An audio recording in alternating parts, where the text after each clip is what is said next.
How's it going, YouTube? Welcome back to part 22 of our Unity and Node.js multiplayer series.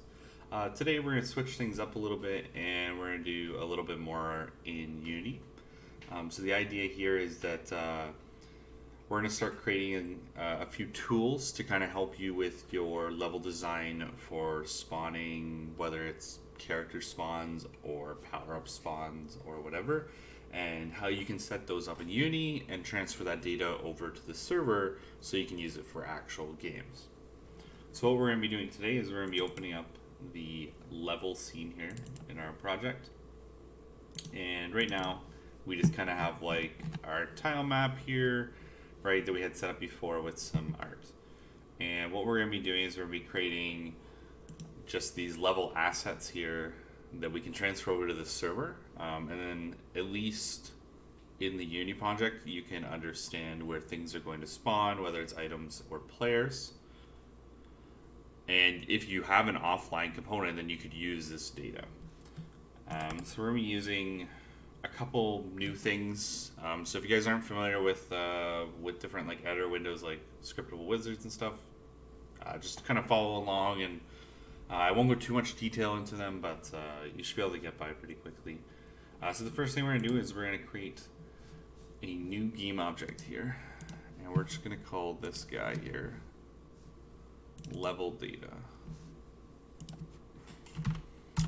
So I like to store everything under kind of just like one game object, and you'll see once we get to coding why I do that, because I kind of just search through all the children, and it makes it a little bit easier. The one thing we're going to do though is we're going to tag this with just the start with editor only. And what this means is that when you build this project out, it won't include this game object or anything underneath it. Some people like to browse the files and stuff, and I guess if they were able to browse it and knew exactly where everything was spawning, might ruin your game, but it's also a lot of information that's probably not needed, right? Like, you could probably take this information and store it in a scriptable object for your actual game if you want to use it for single player. Okay, so now we got that there. The first thing we're going to do is just create this empty game object, and we're going to call this player spawn. And the way we're going to set this up is we're going to set up with like a free-for-all in mind, but also we'll set up 2 spawn points for teams, so that if you have a free-for-all game mode or a team-based game mode, you can kind of see how you can kind of put all the data for one map, right? So like if your map supports capture the flag or something, you might want to have that data there even though it's not used by every game mode. So let's call this team 1 spawn. Okay, so right now this is just, if I hit W here, it's just a point in space at 0, 0. Not very helpful for us, nor do we visually actually get to see it being helpful. So what we're going to do here is we're going to go under utility, and we're going to create a new class, and we're going to call it level data helper.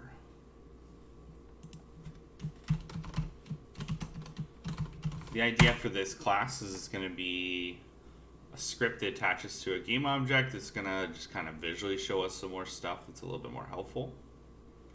And it's going to kind of contain just any data that you want to like store for the server. So like I was saying before, it could be team 1 spawn, team 2 spawn, free-for-all spawn, an item spawn, a capture the flag spawn, like maybe the capture the flag goal, like a whole list depending on your game, right? So feel free to edit and change those as you need. This is going to be an editor script as well. The thing to keep in mind here with editor scripts is that, and you'll see that I do it a little differently. So if I go back to Unity just really quick, I'm putting this editor script in just with all the rest of them. Now you might see, if you get stuff off the asset store or other people do this, you might see they put this type of code in an editor folder, which is completely fine. Like, that's a valid Unity folder by default that it doesn't build with your projects. I just like having everything in one spot. I don't really like having all the editor folders, so I'm just going to show you that you just kind of have to wrap your code with these preprocessor stuff, and then you're good to go. So we're essentially just going to use a preprocessor. We're going to say unity_editor. Let me zoom in a bit here so you guys can see. And the biggest thing here is that you're just, what we got here? There we go. Okay. The biggest thing here is that you're surrounding all of this code. So essentially it's saying that if you're not in the Unity editor, you're just kind of taking it away and stripping it out of the project. Okay, and so the next thing we're going to be doing is just put this in the correct namespace here. So it's going to be project, utility, because that's the folder we put it in. And we'll just wrap that around, and looks nice and pretty. Okay, cool. All right, so to visually show this inside Unity, we're going to be creating a gizmo of a circle, just kind of show the radius. So the idea is that it'll visually show the radius. We're going to store the radius. You might not necessarily use it. You might just use the positional data that comes with it. But sometimes you might have a radius for an item where you're like, this drop is so huge that I need a big radius number to go with it to tell. So the first thing we're going to add here is serialized field, float, and radius. And let's set this to 1. Beautiful. And then what we're going to do is just make it super easy. We're going to make a property called radius with the get, return radius for us, so that way we can use it super easy. Okay, so like I was saying before, we're going to be using an onDraw gizmo. This is a mono behavior function that you can use. Essentially, this is going to allow you to draw things inside the scene editor for this object. They also have a version where it's only for when the object's selected, so depending on your use case, you might want to do this. For this, I like seeing all this data all the time, so that's why I'm using this form. We're going to be using this class called handles. So it's inside Unity editor. You'll see it brings in the Unity editor namespace. So the Unity editor namespace, you got to keep this in mind, does not get built when you make a project. So if you're building for Windows or Mac or Linux or Android or app or whatever, this DLL does not come with it. Okay, so the reason why we're wrapping this code in the Unity_editor is because when you go to make your project build, if we didn't have this here, it would be looking for Unity editor, and that doesn't come with the project. And then you would error out and it would crash. I actually don't even know. It would actually not even tell you that it could build. Well, it would go to build and be like, this isn't allowed. That's why Unity has a specific editor folder. So if you use the editor folder, like I said before, you don't need to wrap it. I like to store all my code inside for reusability and stuff. So I just find that if I wrap it really quick, it's super easy. Okay, so handles has this cool function. Before basically you're drawing anything with handles, you can kind of set the color. And we're going to create a function called type_color. And you're probably like, I don't know what type is. So remember about a couple minutes ago I was mentioning that we're going to have different spawns, so like team 1 to free for all, as well as item spawns. So those are going to be our different types. So what we're going to do is we're actually going to, just at the bottom of this class here,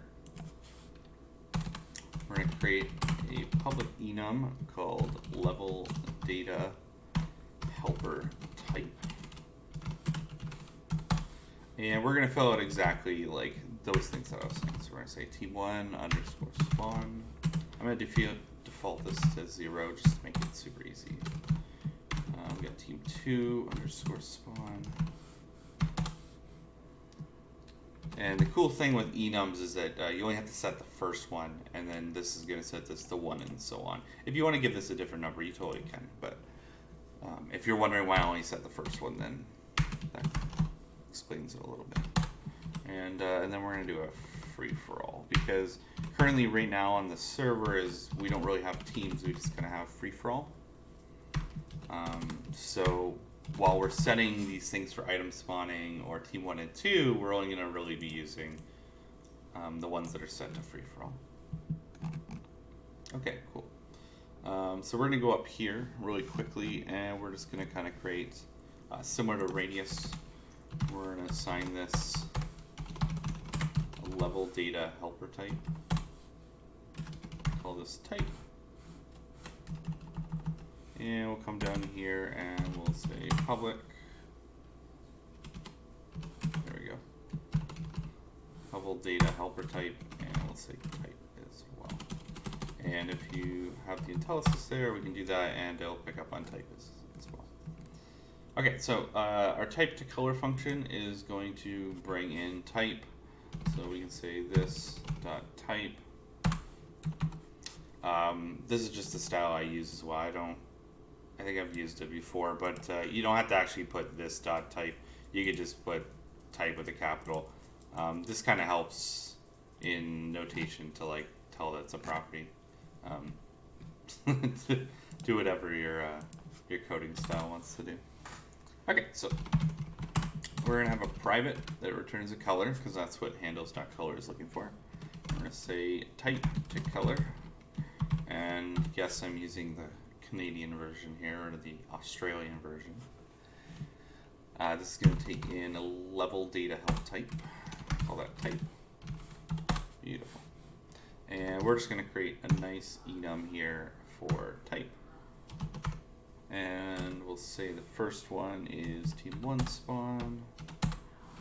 We'll return this as the color blue. We'll do team 2, item, and free for all. So nice quick copy and pasta. And okay, so let's say this one is green, this one's yellow, and let's say this one's cyan. So you can feel free to set your own colors. You could use color dot, what is it? It's like from RGBA or whatever. To set your own colors, or you can use the predefined, whatever you want. We're getting an error out because there's no really like default case, so I could say like case default.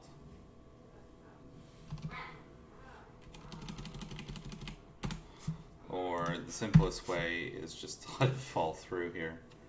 Go to the bottom and then just say like return black or something.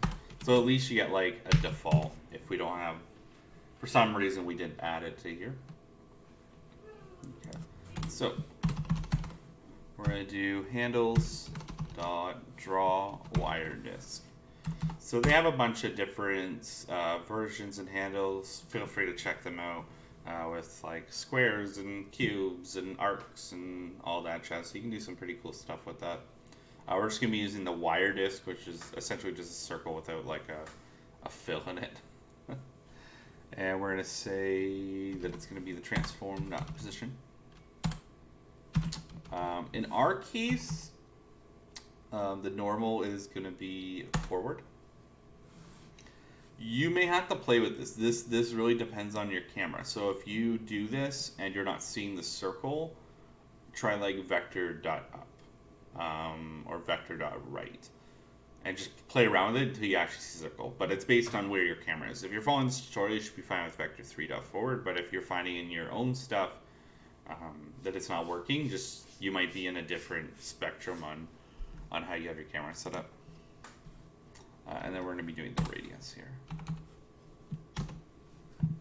Beautiful. Okay, so we'll save that. Let's go back to Unity here. It's going to load everything in, and we have this like little guy here, and we're going to say level data helper, and one radius is pretty fat, so let's go to something like 0.5, and team 1 spawn. So I'm going to hold down control, and holding down control enables snapping. So you'll see here it does like a 0.25 increments. If you want to change that, you can go to edit and grid snap settings, and you can fiddle around with that for rotation and snap. But if you're wondering how I'm getting like all this precise stuff, I'm just holding down control while I drag here. So we're gonna drag this guy over here for player 1. Let's do a control D to duplicate. Drag this all the way to the other side. Let's rename this player 2 and change this to 2. So I'm just gonna go in here. Let's add, I don't know, an item spawn, and let's change this to item spawn, and we'll just we'll go ahead and we'll add 2 more. Cool. Yeah, whatever you're feeling. Like you're not gonna visually see any of these 5 in use. Like I said, we're only gonna use the free-for-all ones for now, but this at least shows you how to bring over this type of data that you can use, and in the future we'll do items or whatever, and we'll have that data all ready to go.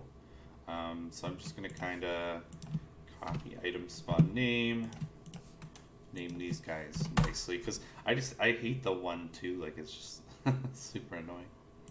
Okay, so let's do the last one. This is gonna be a free-for-all spawn.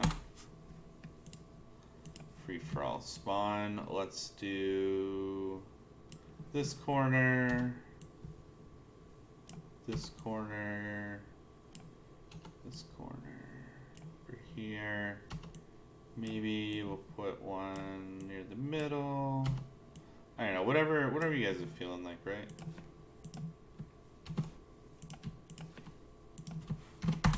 And we'll rename them there. So, visually looking at this, you're seeing some colored blobs. But as long as you remember the colors, right, or you can go click and see what they are, you can kind of get a visualization of kind of how your map looks for different objectives or spawning and stuff. Maybe you go, oh, I actually have too many spawns on the right side of the map or something. I need to add more on the left.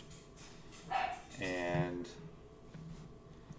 okay, so now we're like, we have this data here in Unity, and now we need to get to the server. So you would go, oh, I gotta go copy this into like a file or something on the server, and that gets very tedious. Like we have well over 10 things, right? And knowing your game or expanding a game, having multiple levels, like you're just gonna have way more than that. So what you guys need to do is we're gonna be creating, what I was saying before, we're gonna be creating a scriptable wizard, or like this editor file, to go along with this, to kind of export this data per level. So I'm gonna save the scene because it's not saved here. And we're gonna come back over here to utility, and we're gonna create a new script. We're gonna call it level data editor. And we'll go ahead and we'll open this guy up. And we'll do the same thing, we'll remove this stuff. Here, we'll put it in the namespace of, let's see, we gotta fix that, there we go. Project.utility, there we go. Beautiful. And just like before, because it's going to be an editor script, we're just going to do the preprocessor here for Unity editor, and we'll end the if there. Cool. And just make it easy, we'll bring in Unity editor as well for us. Okay, so first thing we're going to do is we're going to change out mono behavior here for this one called the scriptable wizard. Now there's a few varieties of different editor windows. Feel free to look in the Unity docs for those. We're using a scriptable wizard. They're very, very simple to set up and use, and they're not used in like all cases, but I think for like this sort of thing, it's kind of like super quick to set up and use and get you on your way sort of thing. Cool. So the way these kind of work is this window will be kind of like this like pop-up window, and then it kind of has like a go button or a create button, and any of your public properties that you have in here will kind of like show up. So we're gonna have a public game object called level data parent, and so we put all like the level data helpers as children under the one game object. And so what we're going to be doing is we're going to be passing the one game object in there, and it's going to grab all the children. Cool. So the first thing we need is it requires a public static void called create wizard here. It also requires an attribute on top of it. Okay, so the attribute we're going to be adding is called menu item. What this will do is add it to the little top bar. So as a example, this up here is a menu bar. And so what we're going to do is, you can put it really wherever you want. I'm going to put it in a new one that's not shown called tools. And then I'm going to call it just level data. And you'll see like a bunch of other ones from the asset store might put stuff under tools or whatever. That's a pretty common name. Okay, so what we're going to do is we are going to set up a display wizard, and we're going to pass in level data editor. So this is matching our class name here for the window. It wants a title for the window. We'll say create level data for the server. And then, like I was saying before, it requires like a button at the bottom called like create or go or whatever. So we'll just call it create. Cool. And then we're going to do public void on wizard create. So the public static here, when you click, oh sorry, I added the update one. We're going to be using that too. When you create the wizard, it's going to basically create like an instance of this class. So then these other two functions we don't need to have static. We just need the one version that's linked to the menu item. Okay, yes. So you can go ahead and add the on wizard update. That was just like me autopiloting there. The on wizard update you don't need to use every time. Its goal is to be used in case you want to do validation. So the scriptable wizard has a property called isValid, and basically this tells whether the button, the create button that we put here, is like on or off. So if you have a bunch of stuff and you want everything set before you could go, you just have to make sure that you're in this update, checking different things and setting if it is valid or not. So a good example of that is if the level data parent is equal to null, isValid is equal to false. And you could put this as an inline, right? So we could say isValid is equal to, I don't know, level data parent is not equal to null.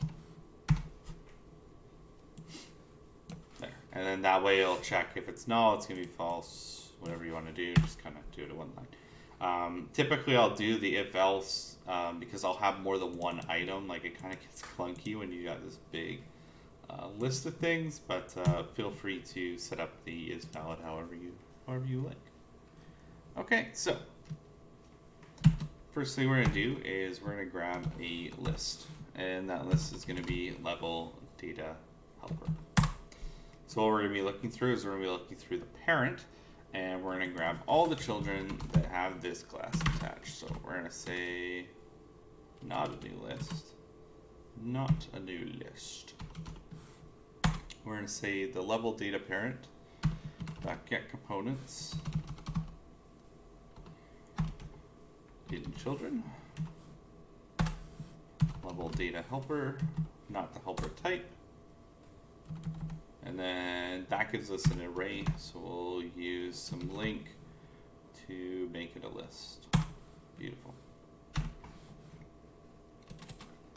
Okay, so the next thing we're going to do is grab out some level data information. So our goal here is that this wizard's going to spit us out some JSON to use on the server. And in order to do that, we kind of need some serializable data or serializable class in order to kind of build up this JSON. So if you go back to the level data helper and scroll down to the public enum here, we're going to create a serializable, not serializable field, serialized field. And so that's in system there. So that should bring in system at the top. And we're just going to add a public class called level data. Beautiful. And what this is just a data representation of basically anything that's going to be in a level for all the items that we spawn, right? So it's like, it's going to contain team 1 spawns and team 2 spawns and item spawns and free-for-all spawns. Now, not everything is going to be a list. You're going to see everything's going to end up being a list here because we can have multiple versions of this. Sometimes you might not. Sometimes you might just be like, this is where the rocket launcher spawns or something. You want that a specific like item here. And in that case, it won't be a list. It'll just be a single level data element. I'll show you. That'll be the next class we create. Is an element. So we're going to call this team 1 spawn. And I didn't fill this in because we are going to just kind of quickly copy and paste to this bad boy. We're going to call this an element. And we're going to pass in the radius here. So this is a single element. So right now, a single element, when we show visually, it's a radius as well as kind of positional data. So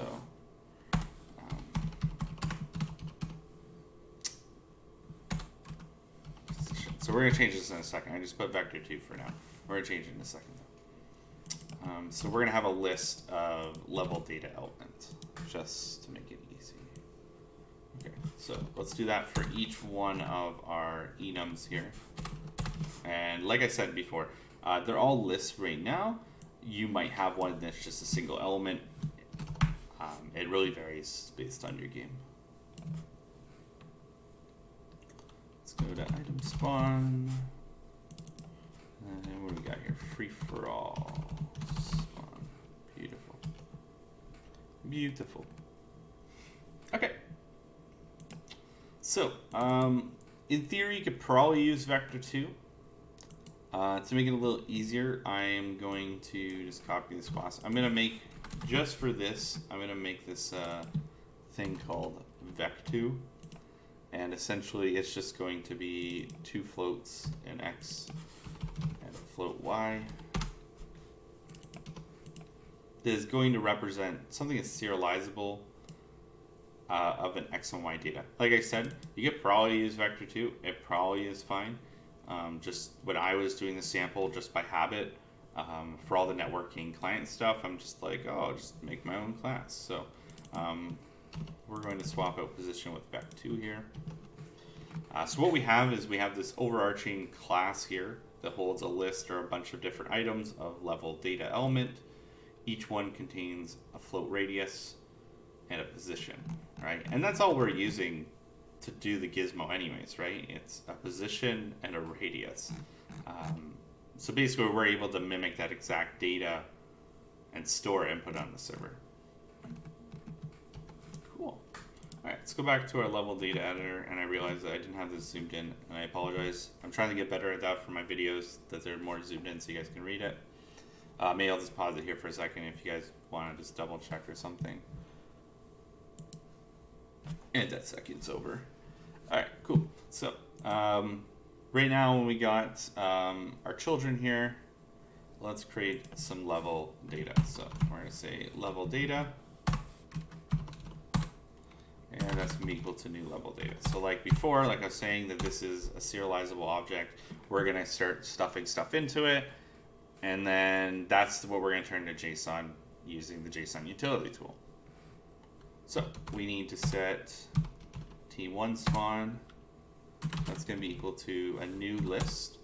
And I found the best way is just kind of like initialize these lists. And then that way, even if you miss something, then the list is at least empty and you won't like error out or anything. So in our case, they're all lists. We'll go here, we'll type in 2. We'll type in item spawn. We'll type in free for all. We're all good. Okay, so now the class is kind of like set up in order to store stuff, in order to use. Let's loop through all the children. So we can do a simple for each. You can do the other way to do a for each, or you can do it the way I'm doing here. It's your call on however you like to do your for eaches. Beautiful. Okay, so we're going to grab the data from this level element. So this is returning a level data helper, and we need to store a level data element. So what we're going to be doing is we're going to be kind of creating a default version of this and then filling out the radius and position as we go, if we have that available. Now, how do we get the default? So if we go back to level data helper here, under the element, we can actually kind of create this static version. Oh, sorry. Yeah, this static version that returns a level data element called default. What this allows us to do, this allows us to grab the class name level data element and then do a dot default. And what it's going to return to us when we do that is a brand new element. So we're going to just say like var e is like a new level data element. And I mean, you could do that too if you want, your call. Alright, so e.radius, we're going to just default that to 1, right? So if you look at above, our very default is 1.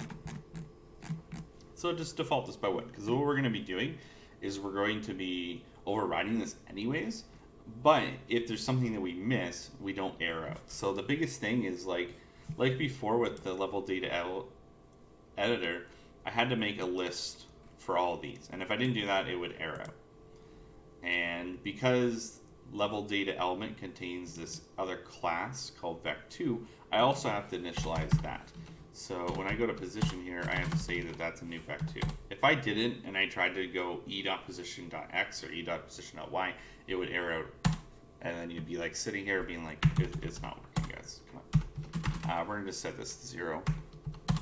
And then, like I said, we're going to set the position.y. So make sure you do initialize that beforehand, otherwise you'll get, you'll probably get like a null reference there or something.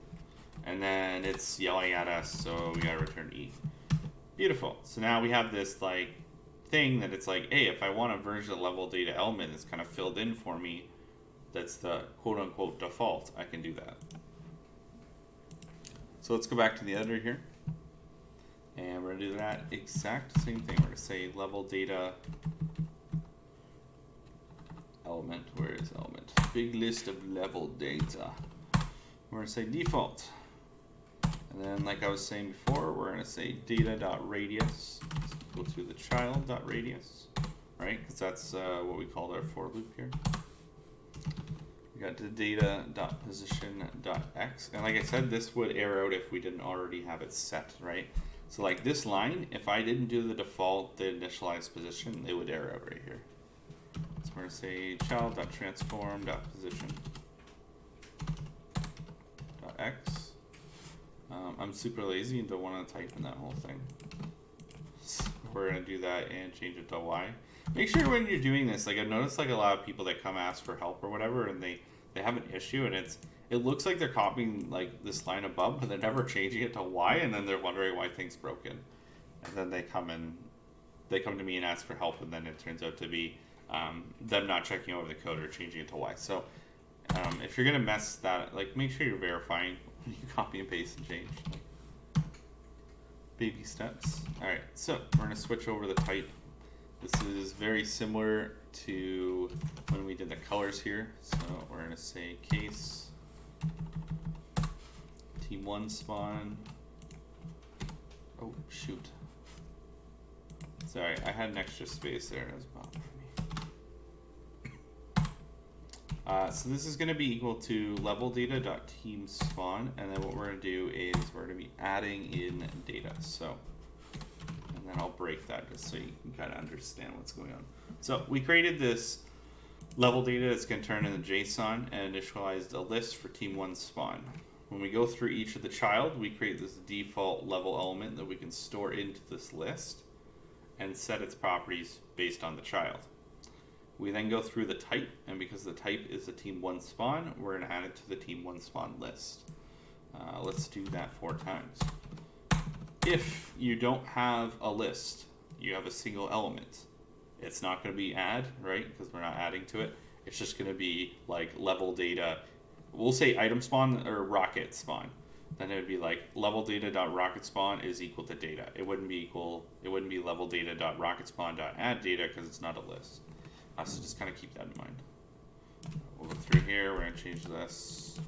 What is this? This is item spawn and free for all. And then we got to also change this. So you're adding it to the right array. We're almost done here. And yeah, so it's going to go through here. It's going to initialize each one for each element and add to the array. So now we have our level data. It's set up and created for us. So we'll go outside our for each here, and we're going to create this thing called export data. And like I was saying, we're just exporting to JSON. So we're going to be using JSON utility .toJSON. It takes in any class that's like system.serializable. So we'll say level data, and then we're going to do a debug.log export data. If you find for your levels that you are filling up this way too much, sometimes the console log will start cutting things off. If you get to that point, you might have to export this to a file using like, I don't know, file in like system.io. I'm not going to go over that. You guys can go look up file and doing reading and writing stuff. For now, in most people's cases, like the debug.log is going to be completely fine for you. Okay, let's go ahead. We'll save that, and we'll kind of look at this inside Unity. So we'll let this load here for a second. So you're going to see that tools here at the top appears, and with level data. And I'm going to open it up, and you're going to see our public variable level parent data. And you're going to notice that, I'll turn off my phone there. You're going to notice that the button here is grayed out. And it's going to stay grayed out until we drag and drop from our scene here. So we're going to drag and drop there. It doesn't care that it's just looking for a game object. So literally you can put any of these in here. So if you want to have multiple level data information into different JSON files, I guess, you could do that. But in this case, everything is going to be stored in one JSON file. So we're going to put the parent there, and it's going to look for all these childs. So we're going to hit create here, and it's going to give us this nice little debug. It's kind of hard to read, but you can kind of see that it's JSON. So you're going to look for the last squiggly bracket here, and you're going to copy all the way to the start. We're going to hit Control-C to copy, and we're going to open up our server. Yay! So we're going to say File New. Actually, let's do this a little bit easier here. Under Files here, you're going to open up a new folder, and we're going to call this Level Data. And then inside here, we'll call this Level 1. So if you have multiple levels, you're going to have multiple JSON files. So we're just going to call this Level 1. It knows now that it's a JSON file because we did .json. We can paste our big guy here. It's not legible. This works. Like if I just hit save and then I went and used it, like we're going to use the rest of the tutorial, that's fine. It's not legible for us, so I'm going to right click here and hit format document because that does not help us whatsoever. So here, if I scroll up, you're going to get a little sample. We're going to have one team spawn. and it's at this position. If you went and checked Unity, it'd be at the same position. Same with 2. We added 3 item spawns, and we added a ton of free-for-all spawns. And we're gonna go ahead and save that file. And let's start implementing this. So right now we have stuff in Unity. We're able to theoretically say this is where the location is to spawn it. And now we have it inside the server, inside a JSON file for us to use. If you make edits here, you're going to have to export your JSON data and put it back in.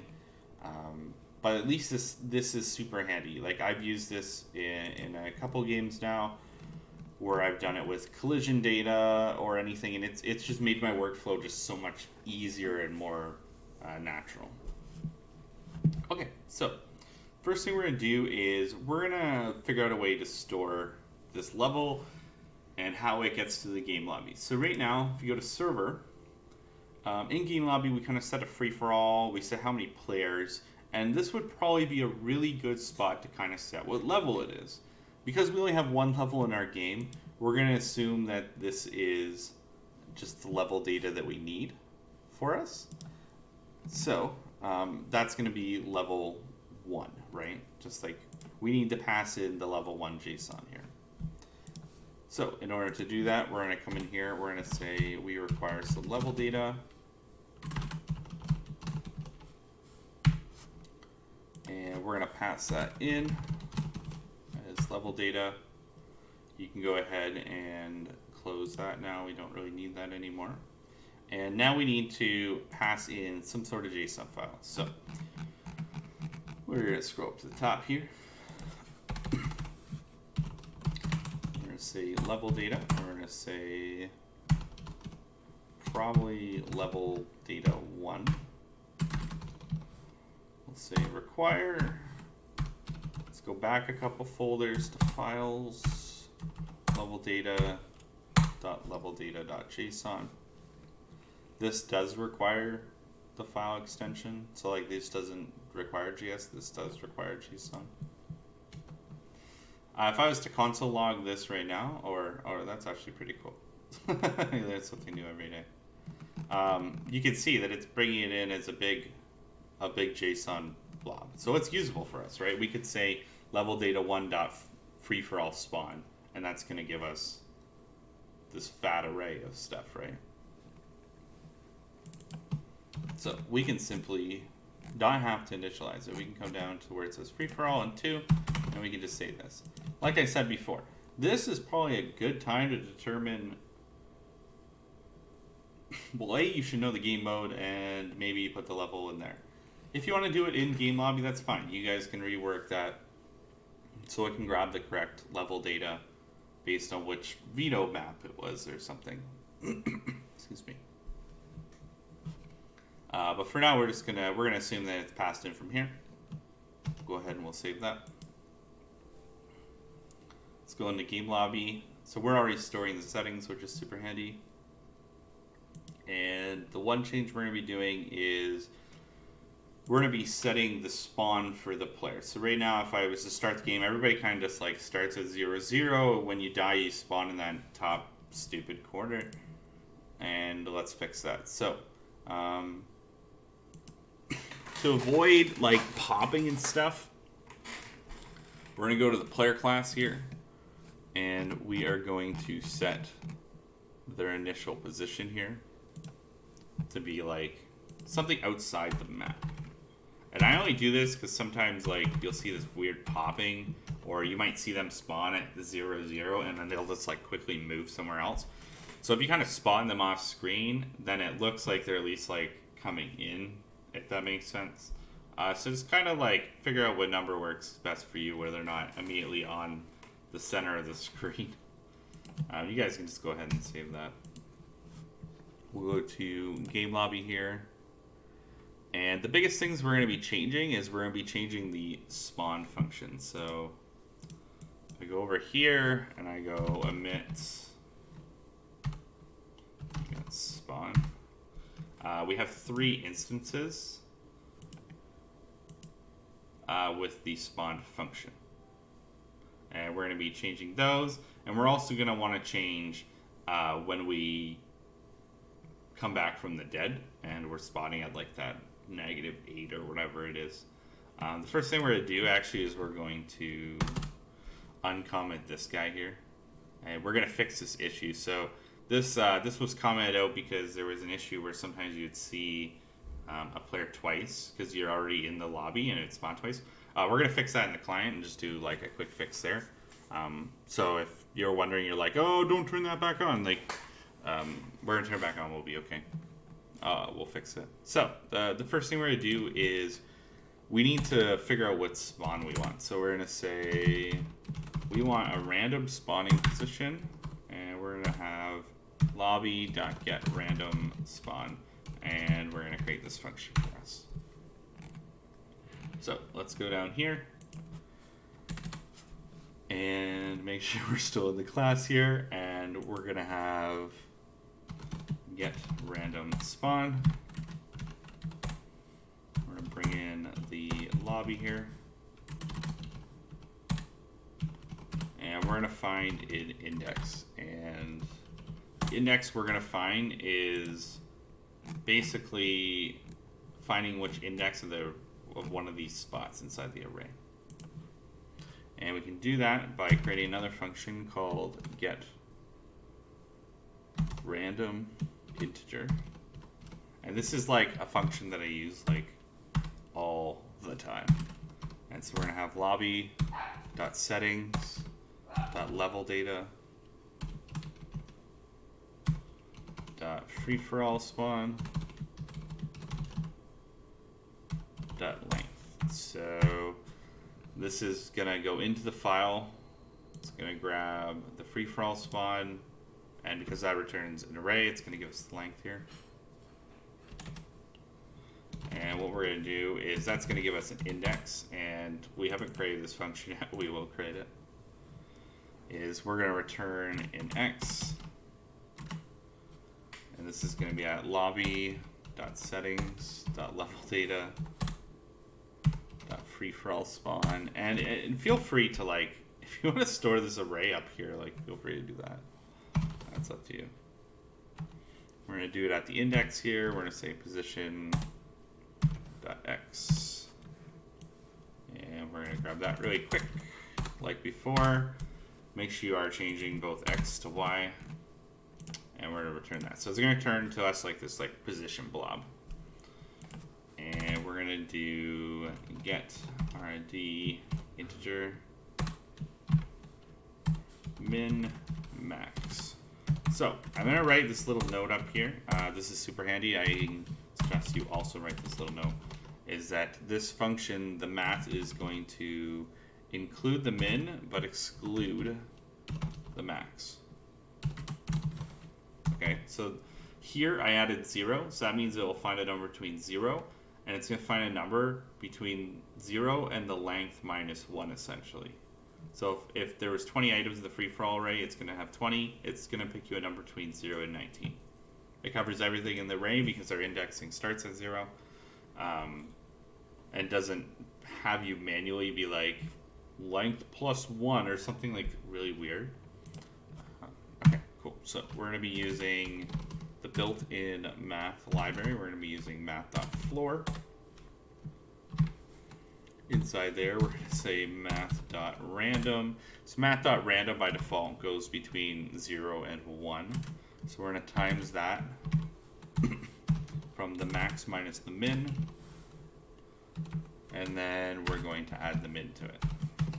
And I don't know, this function's been a long time. I mean, I used it like probably like 15 years ago in like Flash days.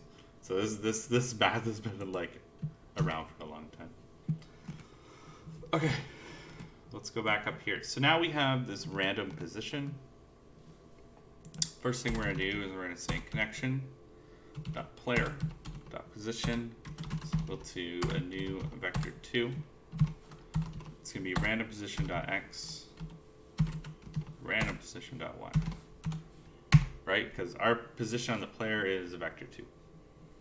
And then what we're going to do is we're going to be adding a new property called position.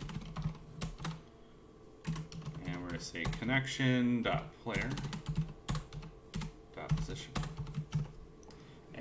And so we don't need the semicolon there. Beautiful. And then because that works for these two spawns because we're returning return data, but we need to add a position here. So we'll go ahead, make sure you have the comma there. I copied the comma. Connection doesn't exist here, so this is going to be c.player.position. Okay, beautiful.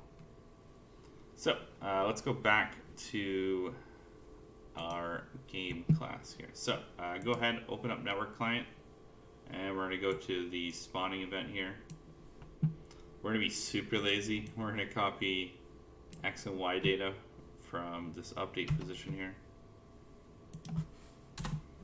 Oh, don't put the slash. You don't need the slash. We're just going to put that there. Super easy. Just going to swap over to make sure that I do have everything here. And then the biggest thing I was saying was like, when we re-added that line of code, it added an issue of duplication. So to avoid duplication in the spawn, we can say if server objects does not contain, so server objects, because it's a dictionary, has this function called contains key. And we can check the ID against it because that's how we store it right here. So if we're saying if the dictionary does not contain our ID, then we don't have one created. So we can go ahead and create one. And this will avoid your duplication there, and it'll also solve some issues where sometimes the player wasn't spawning. Beautiful. The last thing we need to do is we need to set that position. So we're going to say go transform dot position. It's going to be equal to a new vector 3, x, y, and 0. Beautiful.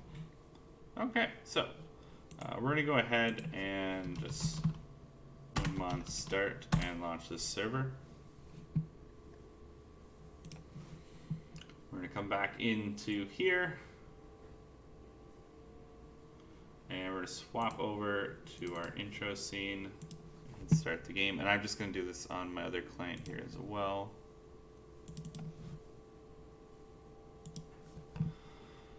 Beautiful. Okay, so we'll log in here. We'll log in on this guy while I'm waiting. Okay, so if I hit join now, it's waiting for player 2. Player 2 is now going to join, and you're going to see that we are indeed no longer spawning in the middle. So if I go back to my scene here, you're going to see that we spawned at, I don't know which ones these are, but we're spawning at different locations, right? And right now, if I go back to the game scene, so I'm driving around, and I shoot this guy, I don't know, like 40 times.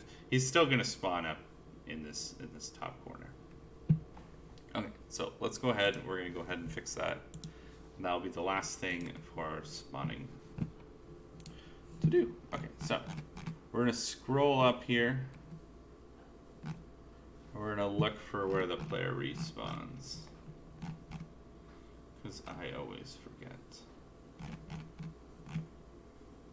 Alright, beautiful. Player respawns. We have the AI respawning, and we have the player respawn as well. What do we got here?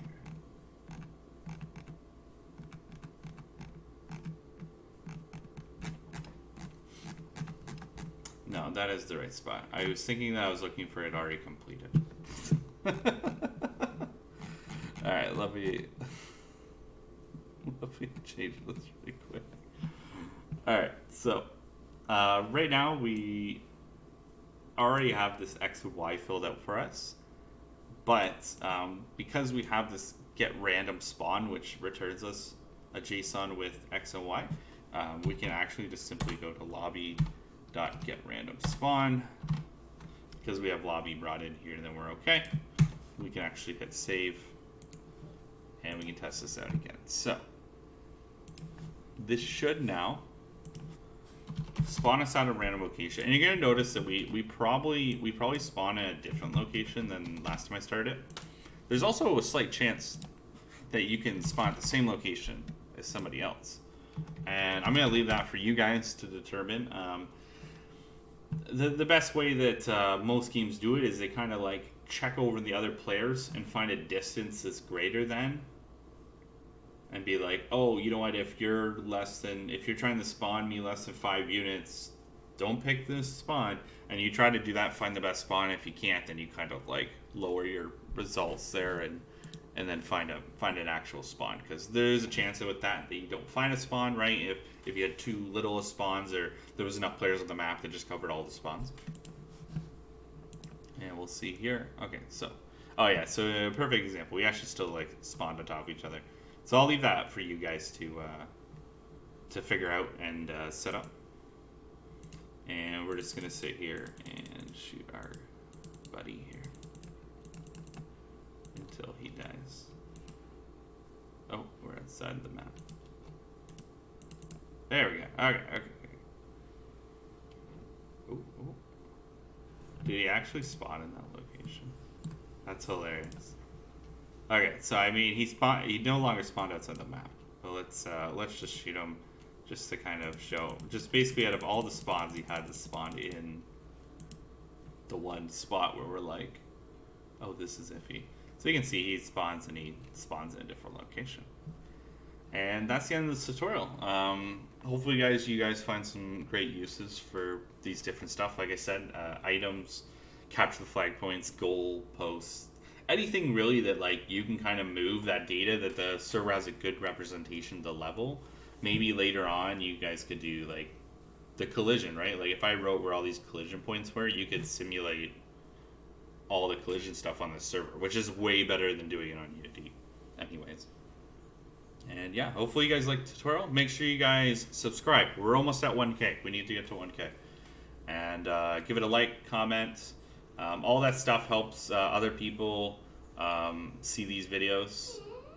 And yeah, as always, we'll see you guys next time. Hey guys, I just wanted to make sure that I give a nice shout out to all my Patreons over on Patreon. And they're going to be in the following list for you: Arthur Zhang, Timothy McCoon, Chris Jarosco, Blue Lightning. Hey everyone, if you guys liked the video, make sure you guys click that subscribe button, give it a like, and make sure to comment. It really helps out. And if you guys are looking to support the project further, I also have my Patreon, which will be linked in the description down below. Thank you, and have a good day.